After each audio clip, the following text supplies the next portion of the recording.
हम लोग भगवत गीता के प्रथम अध्याय के 12वें, 13वें और 14वें श्लोक को आज देखने का प्रयास करेंगे। प्रयास रहेगा कि तीनों श्लोक हो जाएं, अदरवाइज हम 14वें श्लोक का आज भाग 1 करेंगे। तस्य संजनयन हर्षम तस्य संजनयन हर्षम गुरु वृद्ध पितामह गुरु वृद्ध पितामह सिंहनादम विनद्योच्चै सिंहनादं विनद्योच्चै शंखं दध्मौ प्रतापवान। शंखं दद्मो प्रतापवान। बहुत सुंदर गाया आपने। चलिए श्लोक को समझते हैं। तस्य मतलब उसका किसका? दुर्योधन का। ठीक है। संजनयन मतलब बढ़ाते हुए, और हर्षम मतलब हर्ष। हर्ष मतलब होता है खुश। तो उसका हर्ष बढ़ाते हुए, हर्ष मतलब उसको खुश करने के लिए। किसको खुश करने के लिए?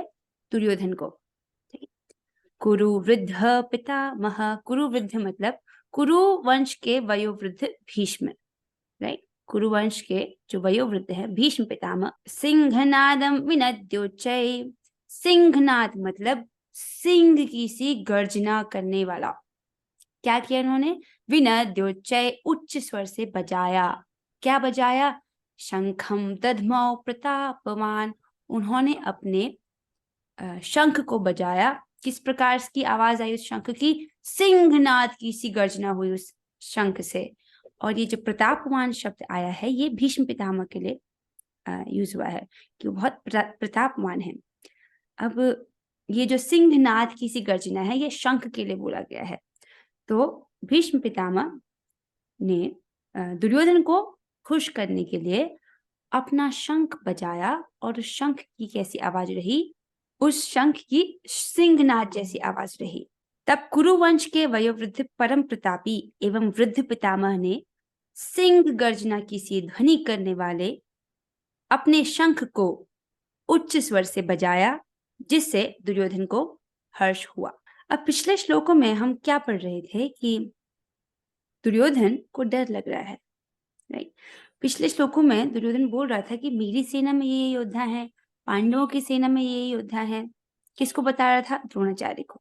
राइट। अब उसकी जरूरत नहीं थी, द्रोणाचार्य तो सब कुछ जानते हैं। उसके बाद उसने क्या कहा कि हमारी सेना में भीष्म पितामह है, उनके कारण हमारी जो कौरव सेना है वो भली भांति संरक्षित है। इस प्रकार वो कह रहा था। तो जब भीष्म पितामह ये सुन रहे हैं तो वो समझ गए हैं कि ये जो लड़का है डर गया है। मतलब भीष्म पितामह बहुत इंटेलिजेंट हैं, और ये सब जब बातें हो रही हैं कितने पॉलिटिकली कूटनीतिक ढंग से दुर्योधन बोल रहा है, ऐसा नहीं है कि ये भीष्म पितामह और द्रोण समझ नहीं पा रहे। ये लोग बहुत अच्छे से जान रहे कि ये क्या कह रहा है और क्यों कह रहा है। ठीक है। तो भीष्म पितामह अपना शंख बजाते हैं दुर्योधन को खुश करने के लिए। अब इसको टीका में समझते हैं तो प्रभुपाद जी बहुत सुंदर तरीके से समझाते हैं। सो प्रभुपाद जी कह रहे हैं, कुरुवंश के वयोवृद्ध पितामह अपने पौत्र दुर्योधन का मनोभाव जान गए, और उनके प्रति अपनी स्वाभाविक दयावश उन्होंने उसे प्रसन्न करने के लिए अत्यंत उच्च स्वर से अपना शंख बजाया, जो उनकी सिंह के समान स्थिति के अनुरूप था। तो जो कुरुवंश के वयोवृद्ध हैं पितामह, वो अपने पोते दुर्योधन के जो मनोभाव, दुर्योधन के मन में क्या चल रहा है उसकी बातों से समझ गए वो। सो भीष्म पितामह इसको समझ रहे हैं, तो क्या करते हैं वो उसको उनको प्रसन्न करने के लिए अपना शंख बजाते हैं बहुत उच्च ध्वनि में। अप्रत्यक्ष रूप में शंख के द्वारा प्रतीकात्मक ढंग से उन्होंने अपने हताश पौत्र दुर्योधन को बता दिया कि उन्हें युद्ध में विजय की आशा नहीं है, क्योंकि दूसरे पक्ष में साक्षात भगवान श्री कृष्ण है। अब इस बात को समझिए, दिस इज वेरी इंटरेस्टिंग। क्यों बजाया? दुर्योधन पांडवों की जब सेना को दुर्योधन जब पांडवों की सेना का अवलोकन करता है तो वो कितने महारथियों के नाम गिनाता है? 17। तो 17 महारथियों के नाम गिनाता है, लेकिन वो एक सबसे बड़े योद्धा को नहीं गिनता। किसको नहीं गिनता? कृष्ण जी को। हाँ, कृष्ण को नहीं गिनता। राइट। क्योंकि दुर्योधन अभक्त है। इसीलिए वो कृष्ण को नहीं देखता, देखता ही नहीं। पर भीष्म पितामह तो भक्त हैं, राइट? वो किसको देख रहे हैं? ऑपोजिट टीम में कृष्ण को ही देख रहे हैं। भीष्म पितामह महाभागवत हैं, तो वो सब कुछ जानते हैं और जानते हैं कि सामने वाली टीम में कृष्ण है। उनके सामने अब कितनी भी बड़ी सेना हो, वो कहाँ टिकने वाली है, राइट? ये वही कृष्ण हैं जिनका एक अंश महाविष्णु के रूप में है, जो अपने श्वास से, अपने रोमकूपों से अनेक अनेक ब्रह्मांड प्रकट कर देते हैं और अपनी एक सांस से सारी सृष्टियों को अपने अंदर ले लेते हैं। ये वही कृष्ण है जो आगे चल के गीता में बताएंगे, अहम सर्वस्य प्रभवो मत्तः सर्वं प्रवर्तते इति मत्वा भजन्ते मां बुधा भाव समन्विता। कि भगवान कहते हैं मैं सभी आध्यात्मिक और भौतिक जगतों का कारण हूँ। I am the source of all the spiritual and material worlds. तो जितने भी आध्यात्मिक जगत हैं और जितने भी मटेरियल जो भौतिक जगत है, हम जिस भौतिक जगत में रहते हैं, हमारा भौतिक ब्रह्मांड सबसे छोटा है, पर शास्त्र में वर्णन आता है कि ऐसे बहुत सारे भौतिक ब्रह्मांड हैं। इन सभी भौतिक ब्रह्मांडों के और आध्यात्मिक जगतों के स्वामी कौन है? भगवान श्री कृष्ण। अपनी एक इच्छा से वो इस पूरे युद्ध के परिणाम को चेंज कर सकते हैं, क्योंकि भगवान सत्य संकल्प हैं। अगर भगवान को इच्छा कर लेते हैं तो वो पूरी ही होती है, राइट? और हाँ, अगर कोई भगवान की भक्ति शुरू करता है तो भगवान पहले दिन ही ये डिसाइड कर लेते हैं कि इस व्यक्ति को मैं निर्गुण बनाकर ही छोड़ूंगा। तो उन्होंने आपके विषय में ये सत्य संकल्प ले लिया कि वो आपको निर्गुण बनाकर ही छोड़ेंगे। निर्गुण मतलब प्रकृति के तीनों गुणों से ऊपर दिव्य अवस्था तक वो आपको लेकर जाएंगे। अब ये उनका संकल्प है। So he is never going to give up on you. वो कभी भी हार नहीं मानेंगे वो आपके लिए। तो आप भी हार मत मानिएगा, ठीक है? सो जो भीष्म पितामह है वो कौरवों की टीम में किसको देख रहे हैं? कृष्ण को देख रहे हैं। और कृष्ण, क्योंकि वो भक्त हैं, तो वो जानते हैं कृष्ण की महिमा को, कि वो तो समस्त जगतों के स्वामी है। उनके सामने तो कितनी बड़ी सेना, वो टिक ही नहीं सकती है। इसीलिए उस शंख को बजाने से वो क्या संकेत कर रहे हैं, देखिए। अप्रत्यक्ष रूप में शंख के द्वारा प्रतीकात्मक ढंग से उन्होंने अपने हताश पौत्र दुर्योधन को बता दिया। क्या बताया? कि उन्हें युद्ध में विजय की आशा नहीं है। क्यों? क्योंकि हम भगवान हम भगवान से लड़ रहे हैं। सामने वाली टीम में भगवान है, हम कहाँ टिक सकते हैं? इसलिए उनको युद्ध में विजय की आशा नहीं है, ठीक है? क्योंकि दूसरे पक्ष में साक्षात भगवान श्री कृष्ण है। फिर भी युद्ध का मार्गदर्शन करना उनका कर्तव्य था। फिर भी इस वक्त जो भी परिस्थिति है, उस परिस्थिति के हिसाब से जो भीष्म पितामह है वो कहाँ है? कौरवों की टीम में है। और उनका कर्तव्य है कि वो युद्ध में मार्गदर्शन दिखाएं, राइट? इसलिए वो कह रहे कि मैं अपने कर्तव्य के संबंध में कोई भी कसर नहीं छोड़ूंगा। मैं अपना पूरा प्रयास करूंगा, क्योंकि मैं इस वक्त तुम्हारी ओर से लड़ रहा हूँ। मेरा कर्तव्य है कि युद्ध में मैं तुम्हारा मार्गदर्शन करूं, तो मैं अपने प्रयास में कोई भी कसर नहीं छोड़ूंगा। लेकिन मुझे विजय की कोई आशा नहीं है, वो ये सूचित करना चाहते हैं उस शंख ध्वनि से, ठीक है? This is very beautiful. अच्छा, now let's go to the next shloka. जब भीष्म पितामह ने इस प्रकार शंख बजाया, जब दो सेनाओं के बीच में युद्ध हो रहा है, ठीक है? ऐसे युद्ध शुरू नहीं होता।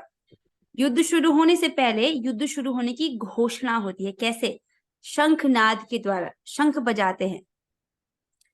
तो भीष्म पितामह जो कि कौरवों के सेनापति हैं, उन्होंने जब अपना शंख बजाया, इसका मतलब उन्होंने युद्ध की घोषणा कर दी, ठीक है? अब जैसे ही कौरवों के सेनापति यानी भीष्म पितामह ने अपना अपना शंख बजाया, जिससे सिंहनाद जैसी गर्जना हुई, उसके बाद क्या हुआ उसको अगले श्लोक में बोल रहे हैं, मेरे पीछे बोलेगा। तथा शंखाश्च भैर्यश्च तथा शंखाश्च भैर्यश्च बड़वानक गोमुखाः बड़वानक गोमुखाः सहसैवाभ्यहन्यन्त सहसैवाभ्यहन्यन्तः सशब्दस्तु मुलोऽभवत् शब्दस्तुमुलोऽभवत् सशब्दस्तु मुलोऽभवत्। शब्दस्य तुल्योऽभवत्। तो इसमें बोला है ततः मतलब तत्पश्चात, इसके बाद क्या हुआ? शंखाश्च भैर्यश्च, शंख भेद्य मतलब होता है बड़े बड़े ढोल, च मतलब तथा, और पड़वानक मतलब ढोल तथा मृदंग, गोमुखा मतलब श्रृंग, ये सब वाद्य यंत्र हैं, म्यूजिकल इंस्ट्रूमेंट्स, बड़े बड़े म्यूजिकल इंस्ट्रूमेंट्स होते हैं युद्ध के समय पर घोषणा करने के लिए, बड़े बड़े नगाड़े, बड़े बड़े ढोल, मृदंग, श्रृंग, ये सब जो है म्यूजिकल इंस्ट्रूमेंट हैं, संगीत के वाद्य यंत्र, ये अचानक से बज उठे। सहसैवाभ्य हन्यंत मतलब एक साथ, एक साथ बज उठे। और वो शब्द कैसा था? शब्दस्तु मुलोभवत मतलब बहुत ज्यादा, तुमुल मतलब कोलाहल पूर्ण था, बहुत शोर हो रहा था। तत्पश्चात इसके बाद जब भीष्म पितामह ने अपना शंख बजाया, उसके बाद क्या हुआ? तो बोल रहे हैं उसके बाद तत्पश्चात शंख, नगाड़े, बिगुल, तुरही तथा सींग सहसा एक साथ बज उठे। वह संवेद स्वर अत्यंत कोलाहलपूर्ण था। कोलाहलपूर्ण मतलब बहुत हल्ला हुआ। भीष्म पितामह कौरवों के सेनापति हैं, उन्होंने अपना सिंह नाद जैसी गर्जना की, अपने मतलब उन्होंने नहीं दहाड़ा, उन्होंने अपने शंख बजाया जिसकी ध्वनि कैसी थी? सिंह नाद जैसी थी, जैसे एक शेर का गर्जन होता है उस प्रकार की थी।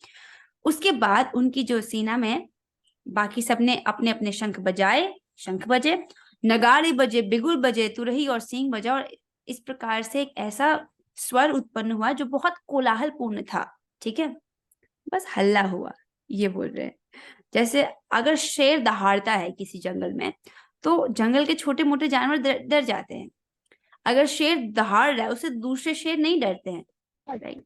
तो इस प्रकार कौरवों की सेना में भीष्म पितामह ने अपना जो सिंहनाद से गर्जना की, लेकिन पांडवों को कोई फर्क नहीं पड़ा। अच्छा, अब अगले श्लोक में उनका रिएक्शन बताया जाएगा, ठीक है, क्योंकि पांडवों की सेना में तो सब शेर ही हैं। ठीक है, तो जब इन लोगों ने बजाया तो बहुत हल्ला हुआ। कहीं पर भी ये मेंशन नहीं है कि पांडवों को कुछ भी फर्क पड़ा हो इससे। ठीक है, हाँ हाँ, बजा रहे तुमने, ठीक है, हो गया। पांडवों की इसके बाद क्या प्रतिक्रिया होती है उसको हम अगले श्लोक में देखेंगे। इस श्लोक से हमें ये समझ आता है कि युद्ध की घोषणा पहले किसने की? कौरवों ने या पांडवों ने? किसने की? कौरवों ने। कौरवों ने की। कौरवों के सेनापति ने पहले घोषणा कर दी, कौरवों ने युद्ध की घोषणा कर दी है। अब इसकी प्रतिक्रिया में हम कल पढ़ेंगे कि पांडवों ने क्या किया। कल हमारे हीरोज की एंट्री होगी, it's going to be so exciting. तो कल हम पढ़ेंगे श्लोक को 1.14। ठीक है, सो कोई प्रश्न है आप पूछ सकते हैं। नहीं? ठीक है, so with this let's end the class here. हम लोग 3 बार हरे कृष्ण महामंत्र कहते हैं। Let's do it together. Hare Krishna Hare Krishna Hare Krishna Krishna Hare Ram Ram Ram Hare Hare, Hare Krishna Hare Krishna Hare Ram Ram Ram Hare Hare, Hare Krishna Hare Krishna Hare Ram Ram Ram Hare Hare. Shrimad Bhagavad Gita की जय, श्री प्रभुपाद की जय। All glories to Shri Guru Gauranga. Hare Krishna.